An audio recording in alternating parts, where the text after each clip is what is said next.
Very nerve-wracking.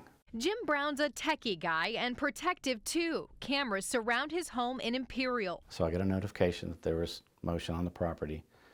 I looked at the camera, and this car had pulled up and was sitting in the driveway. Recently, on 2 separate occasions, he noticed strange cars idling in his long rural driveway. They had sat in there for 15 minutes before my wife showed up. Neither car looked to be in very good shape. And you see it's wrecked in the back. One only had temp tags, the other no plates at all. When asked what the drivers were doing there, both said they were delivery drivers for Amazon. I didn't see any packages in there. She's trying to tell me she was looking for a certain area. Jim was highly doubtful. Did she show any identification? Did she have any stickers on her car? Nothing, no. Instead, he wondered if something else was up. I don't know if they're scoping out the neighborhood to burglarize it, home invasion, if they're looking to steal Amazon packages. So we wanted to know, were these Amazon driver imposters? Turns out the drivers were likely working for the retail giant as independent contractors through a program called Amazon Flex. It's kind of like Uber or Lyft, except instead of ferrying people, you're delivering packages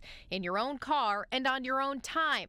It's an easy and flexible way to make money, according to Amazon. Flex drivers are navigating streets in the St. Louis area, a spokesperson told News 4, and they are even hiring new drivers. I think it's a bad idea, personally, because now anybody can come up on your property and say, I'm delivering for Amazon. Most of us are used to seeing the classic check mark on other Amazon delivery vans. So we know that's legit. Like this driver making a drop-off at Jim's house. He's got his vest on, so you know he's an employee. Otherwise, it's at least a delivery van of some sort. These are personal vehicles.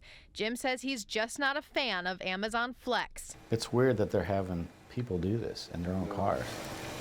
We wanted to know what safety precautions Amazon takes with its Flex driving program. Drivers are not required to wear any branding on their clothing, no logos. There's no stickers on the car, like with Uber. And while Amazon says they can show you a virtual ID on their phone, they may not be wearing a lanyard or real ID. An Amazon spokesperson told us the drivers are thoroughly vetted through a comprehensive multi-state criminal background check and a review of their motor vehicle records. The drivers are also expected to follow all laws.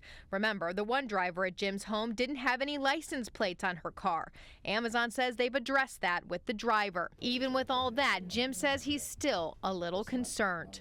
Unsettled. So now I'm watching everything that goes on. Lauren Traeger, News 4 Investigates.